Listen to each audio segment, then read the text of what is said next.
నమస్తే అందరికీ. న్యాయ అంశాలపై పోరాటానికి సంబంధించి కూడా అవగాహన కల్పించే కార్యక్రమం న్యాయం కోసం కార్యక్రమానికి స్వాగతం సుస్వాగతం. ఈరోజు న్యాయం కోసం కార్యక్రమంలో భాగంగా తీసుకునే అంశం ఏంటి అంటే స్టే ఆర్డర్. స్టే ఆర్డర్ అంటే ఏంటి, అసలు ఎన్ని రకాలు ఉంటాయి స్టే ఆర్డర్, ఒకవేళ స్టే ఆర్డర్ ఉల్లంఘిస్తే ఎలాంటి చర్యలు ఉంటాయి, అలాగే కోర్టు ధిక్కరణకి సంబంధించి కూడా ఈ స్టే ఆర్డర్ ఎలా పనికొస్తుంది, ప్రతి కేసులో కూడా స్టే ఆర్డర్ తీసుకోవడం అసలు కరెక్టా కాదా అనే అంశాలకు సంబంధించి కూడా పూర్తి వివరాలు తెలియజేయడానికి మనతో పాటు ఈరోజు లైవ్లో జాయిన్ అవుతున్నారు ప్రముఖ న్యాయవాదులైనటువంటి కోటిపల్లి అయ్యప్ప గారు మనతో పాటు లైవ్లో జాయిన్ అయ్యారు. నమస్కారం అండి. ముందుగా మీకు శివరాత్రి శుభాకాంక్షలు కోటిపల్లి అయ్యప్ప గారు. నమస్కారం అండి, మీకు కూడా శివరాత్రి శుభాకాంక్షలు, అలాగే మన ప్రైమ్ 9 ప్రేక్షకులకు కూడా మహాశివరాత్రి శుభాకాంక్షలు అండి. Right, thank you so much అండి. రైట్, మీకు సంబంధించి కూడా స్టే ఆర్డర్ సంబంధించి కూడా ఏదైనా క్వశ్చన్స్ అడగాలంటే కనుక మన లాయర్ గారు సిద్ధంగా ఉన్నారు. మీరు చేయాల్సింది ఒకటే, కింద కనిపిస్తున్నటువంటి నంబర్స్ ఏదైతే ఉన్నాయో ఆ నంబర్స్ కాల్ చేసి సంబంధించినటువంటి అంశం పైన కూడా మీరు మాట్లాడచ్చు. వారు క్లుప్తంగా అలాగే వివరంగా కూడా మీకు సమాధానం చెప్తూ ఉంటారు. రైట్, అయ్యప్ప గారు మొదటిగా అడగాల్సినటువంటి అంశం ఏంటంటే అసలు స్టే ఆర్డర్ అంటే ఏంటి? స్టే అంటే ఏంటంటే నిలుపుదల చేయమని ఇచ్చేటువంటి ఉత్తర్వులనే స్టే ఆర్డర్ అంటారు. మనకి ఇది ప్రభుత్వ రంగం మీద అయినా తీసుకోవచ్చు, ప్రైవేట్ వ్యక్తులైనా తీసుకోవచ్చు. ఏ రకంగా ఇప్పుడు సపోజ్ ఏదైనా రోడ్ ఎక్స్టెండ్ చేయాలి, మన ప్రైవేట్ స్థలం మనది ఉంది, ప్రభుత్వం వారు అన్యాయంగా అక్రమంగా మన దాంట్లోకి వచ్చి రోడ్డు వేయాలని చెప్పేసి ఎటువంటి నోటీసులు ఇవ్వకుండా కానీ ఉత్తర్వులు ఇవ్వకుండా కానీ వేకెంట్ ఉత్తర్వులు ఇవ్వకుండా ఏం చేయకుండా మనకు నష్టపరిహారం చెల్లించకుండా దౌర్జన్యంగా మన స్థలంలోకి ఎవరైనా రోడ్డు వేస్తే మన హైకోర్టుకు వెళ్ళి సంబంధిత కన్సర్న్స్ అధికారులతో పాటు దాన్ని నిలుపుదల చేయమని చెప్పి స్టే ఆర్డర్ అనేది పొందొచ్చు.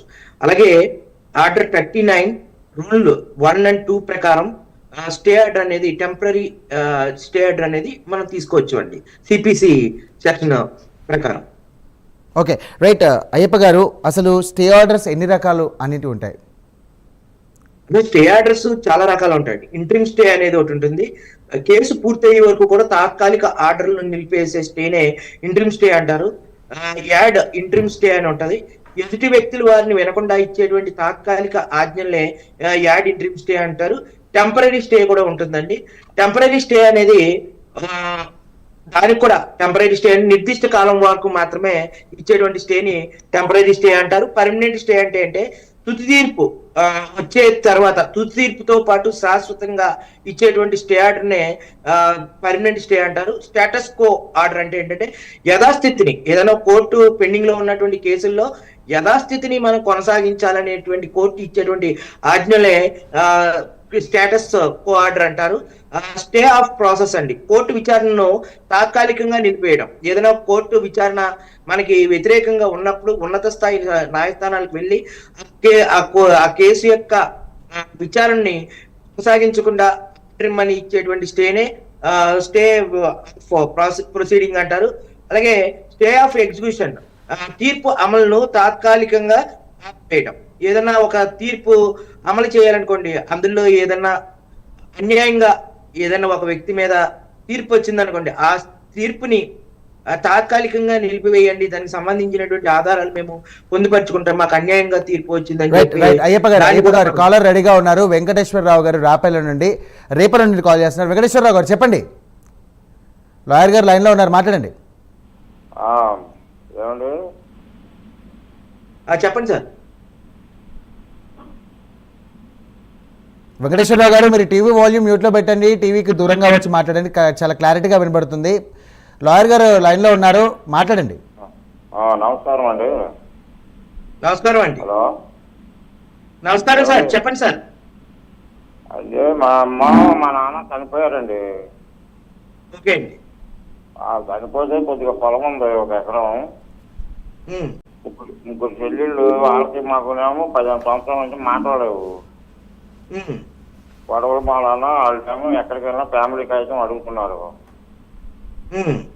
సంవత్సరం పైన అవుతుంది చచ్చిపోయి, మరి ఫ్యామిలీ కాగితం ఏమో వాళ్ళతోనే మేము మాట్లాడుతున్నారు, వేరే వాళ్ళతో ఫోన్ చేపిస్తే వాళ్ళకి మాకు లేవు, వాళ్ళు లేరు అంటున్నారంట. మీరు ఎఫ్ఎంసీ అనేది విఆర్ఓ గారి ద్వారా ఒక నోటరీ చేయించుకుని పంచనామా నిర్వహించుకుని, ఆ చనిపోయిన వ్యక్తి 15 సంవత్సరాలు అవుతుంది కాబట్టి ఆయన డెత్ సర్టిఫికేట్ ఉంటే ఆ డెత్ సర్టిఫికేట్ ద్వారా చుట్టుపక్కల ఉండేటువంటి 5 మంది చేత సంతకాలు పెట్టించుకుని ఫ్యామిలీ మెంబర్స్ ఎంతమంది అయితే ఉన్నారో అంతమంది చేత కూడా ఆధార్ కార్డుల ద్వారా మీరు వెళ్ళాలి. వెళ్ళిన తర్వాత ఈ విఆర్ఓ గారే వారి ఇంటికి వెళ్తారండి.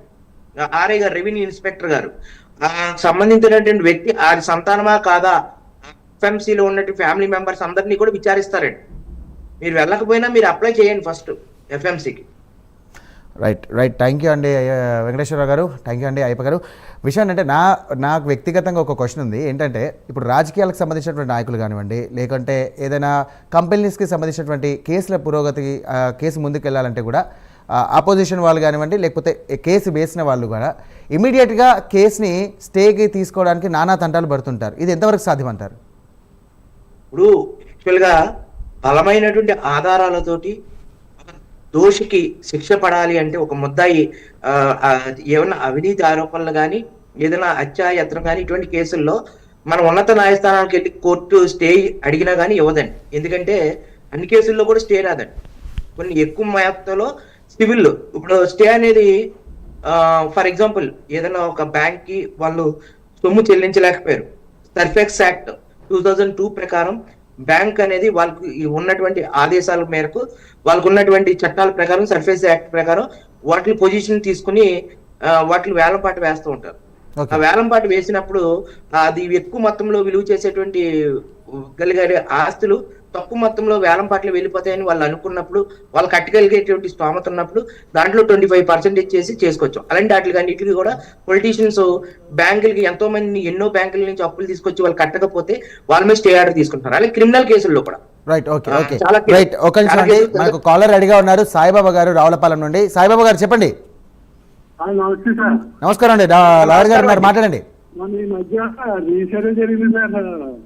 ఆ రీసర్వేలో మా భూమి ఎగరోజుకి భూమి ఇంకోరికి అలా మార్చేసారు. మా భూమి అయితే భూమి సర్వే ప్రకారం అన్నిట్లో అంతే చేసుకున్న వాడికి వెళ్ళిపోయింది సార్. 2 సెంట్లు 3 సెంట్లు అది మాకు రావాలి అంటే తీరా పాస్పోర్ట్ చేసేది. అది ఏం చేయాలి? కోర్టుకు వెళ్ళమంటారా?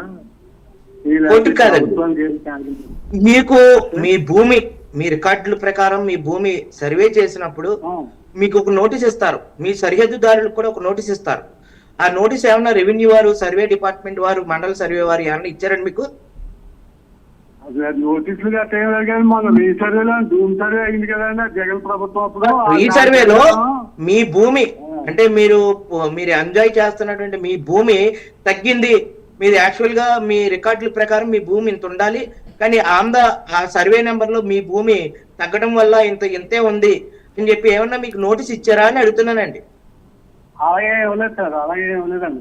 మీరు ఇమ్మీడియట్ గా మీ దగ్గర ఉన్నటువంటి 1B తీసుకుని వెళ్ళి 1B లో మీకు ఎంతైతే ఎక్స్టెంట్ ఉంది మీ డాక్యుమెంట్, మీ 1B పూర్వంలో మీ రెవెన్యూ వారు ఇచ్చినటువంటి పట్టాదారు పాస్బుక్, మీరు చెల్లిస్తున్నటువంటి పన్ను కాగితాలు ఇవన్నీ పట్టుకుని వెళ్ళి కలెక్టర్ గారికి మీరు సోమవారం నాడు స్పందనలో PGRS లో ఫిర్యాదు చేయండి. మళ్ళీ రీసర్వే చేయండి, మొత్తం ఆ సర్వే నెంబర్లు ఎంత ఉందో అని చెప్పి. మీరు కోర్టుకు వెళ్ళటం వల్ల న్యాయం అనేది వెంటనే జరగదు. ఉన్నత స్థాయి అధికారులు ఇప్పుడు మండల సర్వే సరిగా చేయలేనప్పుడు జిల్లా సర్వే ఉన్నది కదండి, జిల్లా సర్వే వారిని కూడా ఇప్పుడు మండల సర్వే వారి దగ్గర రిపోర్ట్ పూర్తిగా తీసుకుని వాటికి ఇవన్నీ అటాచ్ చేస్తూ మీరు కలెక్టర్ గారిని సంప్రదించి రీసర్వే చేయమని చెప్పి మీరు కోరండి. అప్పటికి మీ న్యాయం జరగకపోతే అప్పుడు కోర్టుకు వెళ్ళాలి. రైట్ థ్యాంక్ యూ సాయిబాబా గారు.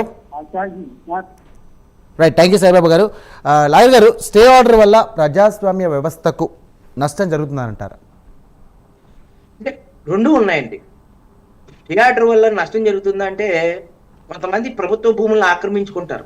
ప్రభుత్వం చేపట్టేటువంటి అభివృద్ధి కార్యక్రమాలు, ఇప్పుడు చెరువులు కానీ, రోడ్లు కానీ, కొన్ని పంచాయతీ అండర్లు ఉండేటువంటి భూములు కానీ, వీటికి ప్రభుత్వం ఎన్నాళ్ళ నుంచో వాళ్ళు ఉంటున్నారని చెప్పి పోరంబోకు భూముల్లో అది నిజంగా ప్రభుత్వానికి అవసరమైన టైంలో వాళ్ళు ఖాళీ చేయరు, వెంటనే హైకోర్టుకు వెళ్ళి స్టే పొందుతారు. దానివల్ల ఏమవుతుందంటే నష్టం జరుగుతూ ఉంటుంది. అలా కాకుండా ప్రభుత్వాలు కొంతమంది బలహీనుల్ని మోసం చేస్తూ అక్కడ గ్రామీణ ప్రాంతాల్లో పంచాయతీ ఆఫీసర్లు కనీసం ఎటువంటి నోటీసులు కూడా ఇవ్వకుండా రోడ్డు పక్కన ఉండేటువంటి ఎక్స్టెంట్లని కట్ట కొట్టేయడం, కొంతమంది వాళ్ళకి సంబంధించిన వ్యక్తులు మాత్రమే వాళ్ళు పట్టకుండా ఉంచుకోవడం, బలహీనులు భూములు కొట్టేయడం, ఇటువంటివి చేస్తూ ఉంటారు. మరి బలవంతులు బలహీనుల మీద దాడి చేసినప్పుడు అది చట్టం ద్వారానే న్యాయం పొందాలి. కాబట్టి వారు ఏ రకమైన నోటీసులు ఇవ్వకుండా కావాలని కక్షపూరిత చర్యగా పంచాయతీలు ఇటువంటి చేతిలో పెట్టుకుని మెట్లు కొట్టించడం ఇవన్నీ చేస్తుంటారు. కాబట్టి అటువంటి వాటిల్లో స్టే అనేది ఉపయోగపడుతుందండి.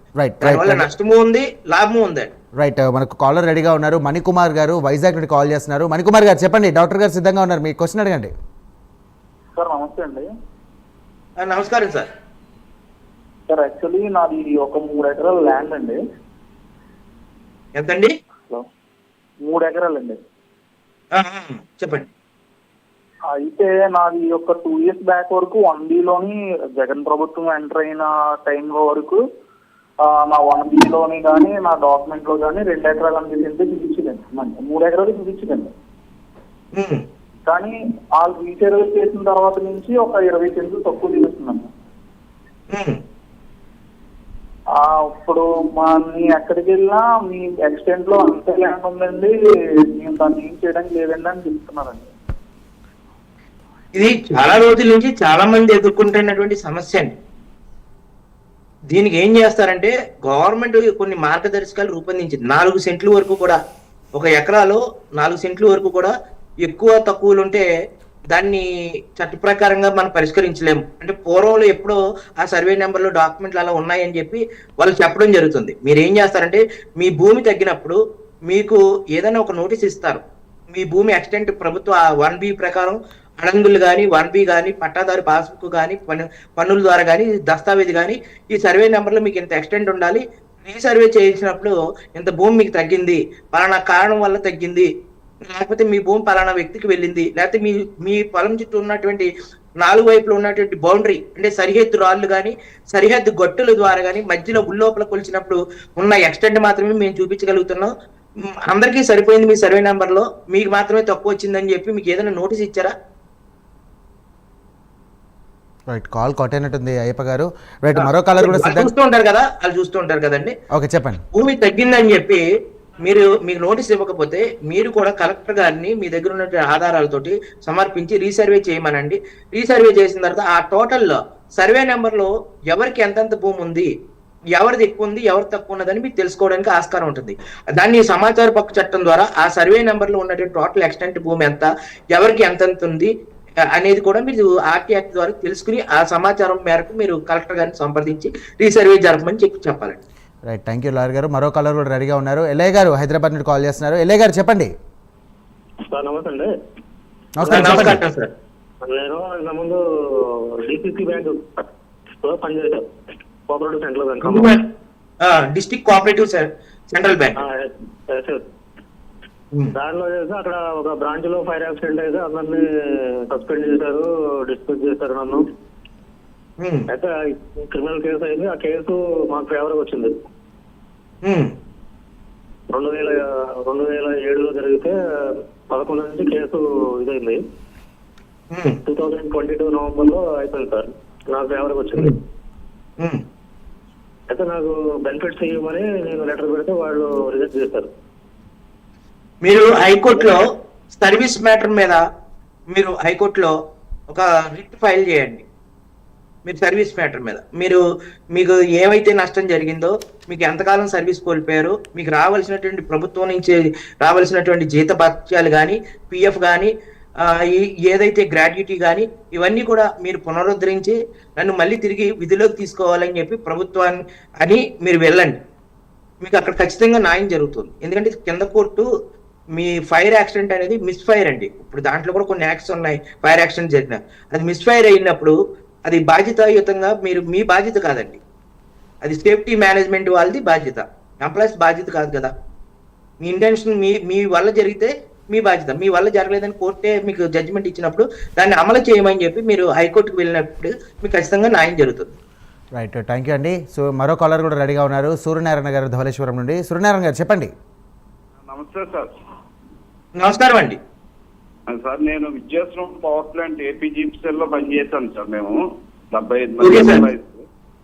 అయితే 2022లో చెప్పబెట్టుకుని సడన్ గా మూసేశారండి ప్లాంట్ వెస్ట్ గోదావరి. ఆ మూసేసిన తర్వాత మాకు లే ఆఫ్ కూడా వితౌట్ నోటీస్ లే ఆఫ్ ఇచ్చారు ఒక 10 days లో. అయితే దాని మీద మేము డిసిఎల్ లేబర్ డిపార్ట్మెంట్ కి విన్నవించుకున్నామండి. హలో చెప్పండి, వినిపిస్తుంది. తీసుకుంటే 33C కింద వేసుకోమన్నారు సార్. 33C కింద లేబర్ కోర్టులో వేసాం సార్.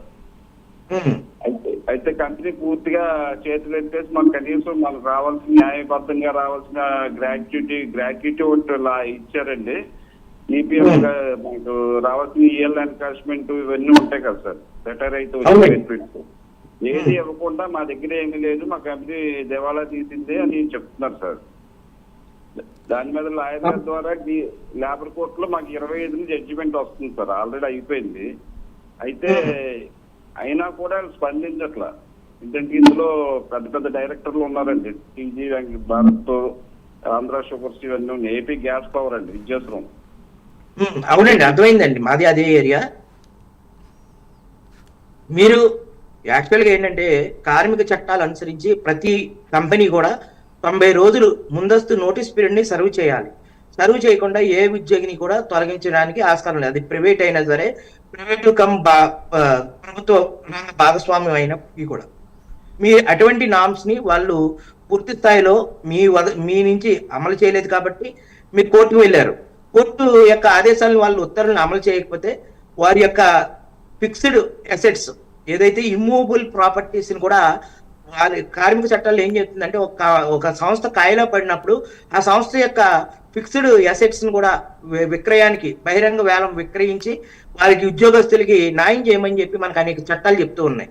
మీ కింద కోర్టులో మీరు లేబర్ కోర్టులో మీకు అనుకూలంగా జడ్జిమెంట్ వచ్చిన తర్వాత ఆ జడ్జిమెంట్ ని వాళ్ళు అమలు చేయకపోతే ఆ ఉత్తర్వుల్ని అమలు చేయమని చెప్పి మీరు హైకోర్టుకి మీరు వెళ్ళినట్లయితే మీకు ఖచ్చితంగా న్యాయం జరుగుతుంది సార్. రైట్, థ్యాంక్ యూ అండి. మరో కాలర్ కూడా రెడీగా ఉన్నారు లాయర్ గారు. మహేందర్ గారు కామారెడ్డి నుండి కాల్ చేస్తున్నారు. చెప్పండి మహేందర్ గారు. సార్ చెప్పండి వినపడుతుంది. మీరు టీవీ వాల్యూమ్ అనేది మ్యూట్లో పెట్టండి, టీవీకి కొంచెం దూరంగా వచ్చి మాట్లాడండి, క్లారిటీగా వినపడుతుంది. లాయర్ గారు లైన్లోనే ఉన్నారు. సార్ అది ల్యాండ్ తీసుకున్నా నేను 20 గుంటలు. ఓకే అండి. 20 గుంటలు ల్యాండ్ తీసుకున్నా. అయితే డబ్బులు గిట్ట మొత్తం పూర్తిగా కట్టేసిన. రిజిస్ట్రేషన్ చేసి అంటే వాళ్ళ అల్లుడికి చేసిచ్చిండు. డబ్బులేమో నాటాడు తీసుకుండు, కబ్జా నాకు ఇచ్చేసిండు. కానీ ల్యాండ్ ఏమో వాళ్ళ అల్లుడికి చేసి ఇచ్చిండు. మీరు ఇమీడియట్ గా మీ దగ్గర అగ్రిమెంట్ ఏమైనా ఉన్నదండి? మీరు ల్యాండ్ కొనుక్కున్నప్పుడు అగ్రిమెంట్ ఏమన్నా మీరు రాయించుకున్నారా అతని చేత? రాపించుకున్నాం సార్. ఏది మా కులంలో బాండ్ పేపర్ మీద రాపించుకున్నాము, మళ్ళీ వైట్ పేపర్ మీద రాపించుకున్నాం సార్. మీరు ఏదైతే non judicial stamp 100 rupees stamp మీద మీరు ఏదైతే అగ్రిమెంట్ రాయించుకున్నారో దాన్ని మీరు ఎగ్జిక్యూట్ చేయమని చెప్పి స్పెసిఫిక్ పెర్ఫార్మెన్స్ ద్వారా మీరు కోర్టులో మీరు వేసుకోగలిగితే ఖచ్చితంగా దాని ద్వారా రిజిస్ట్రేషన్ చేయమని, మీ తర్వాత మీకు అగ్రిమెంట్ చేసిన తర్వాత వారు ఎవరికైనా రిజిస్ట్రేషన్ చేస్తే అది రిజిస్ట్రేషన్ చెల్లదండి. మీరు ఇమీడియట్ గా 3 సంవత్సరాల లోపులోనే మీరు స్పెసిఫిక్ పెర్ఫార్మెన్స్ అనేది కోర్టులో మీరు వేయగలిగితే ఖచ్చితంగా మీకు కోర్టు ద్వారా రిజిస్ట్రేషన్ చేయమను, లేకపోతే మీ డబ్బుకి వడ్డీ కట్టి ఇమ్మని చెప్పి రెండిట్లు త్వరగా 2 అమలు చేయమని, రెండిట్లో ఏదైనా అమలు చేయమని చెప్పి కోర్టు ద్వారా స్పెసిఫిక్ పెర్ఫార్మెన్స్ మీరు వేయండి. వేస్తే మీకు ఖచ్చితంగా న్యాయం జరుగుతుందండి. మీరు వేయకుండా ఉంటే కాలయాపన చేస్తే మీకు అది ఆ అగ్రిమెంట్ కూడా చచ్చిపోతుందండి. రైట్, మరో కాలర్ కూడా రెడీగా ఉన్నారు లాయర్ గారు. శంకర్ బాబు గారు గుంటూరు నుండి కాల్ చేస్తున్నారు. చెప్పండి శంకర్ బాబు గారు. సార్ నమస్కారం అండి. నమస్కారం సార్. సార్ మా పాప కొద్దిగా మ్యాచ్ చేశాను సార్. మా అల్లుడు బంగారం తీసుకొని దీని మీద బిల్డింగ్ కట్టాడు సార్. దాని మీద స్టే ఆర్డర్ తెచ్చుకోవాల్సి వీలుంటుంది సార్. పాప తప్పుకొస్తున్నారు. ఇప్పుడు మీ అల్లుడు మీరు 498 ఏమైనా కేసు ఫైల్ చేశారా? కాల్ కట్టేనట్టుందండి. మీరు 498 కేసు ఫైల్ చేయండి. మీ బంగారం మీద అతను కట్టాడు అంటున్నారు కాబట్టి మీ బంగారాన్ని తీసుకెళ్లి అమ్ముకుని అతను కట్టాడు అంటున్నారు కాబట్టి దాని మీద మీరు పెద్ద మనుషుల ద్వారా మాట్లాడండి. లేదు అంటే మీరు అలాంటి వాటి మీద కోర్టులో వేయడానికి కూడా మనకి ఎటువంటి ఛాన్సెస్ చాలా తక్కువ ఉంటాయి. మీరు 498 డొమెస్టిక్ వైలెన్స్ ఈ రకంగా మీరు వేసుకోగలిగితే మీకు న్యాయం జరుగుతుందండి. రైట్, థ్యాంక్ యూ అండి. థ్యాంక్ యూ అయ్యప్ప గారు, మీ విలువైన సమయాన్ని మాకు అందజేసి అలాగే మన ప్రేక్షకులకు సంబంధించి కూడా వారి యొక్క సమస్యలకు సంబంధించి అలాగే వారు అడిగినటువంటి క్వశ్చన్స్ కూడా చాలా వివరంగా కూడా మీరు సమాధానం చెప్పారు. థ్యాంక్ యూ వెరీ మచ్ అండి. తప్పకుండా సార్. రైట్, చూశారు కదా న్యాయం కోసం కార్యక్రమంలో భాగంగా కోర్టులో స్టే ఆర్డర్ తీసుకురావడం వల్ల ఎలాంటి పరిణామాలు ఉంటాయి, అలాగే తీసుకుంటే ఎలా ఉంటుంది, దీనికి సంబంధించి కూడా ప్రణాళికలు ఏంటి, అలాగే అసలు స్టే ఆర్డర్ నిజంగా న్యాయం సాధించడానికి అవసరపడతాయా, ఎలాంటి సందర్భాల్లో ఈ యొక్క స్టే ఆర్డర్ తీసుకోవాలి అనే అంశం కూడా మీరు ఇప్పటివరకు చూశారు. ఇది వాళ్ళ న్యాయం కోసం. మరో అంశంతో మళ్ళీ కలుద్దాం. అంతవరకు చూస్తూనే ఉండండి ప్రైమ్ నైన్.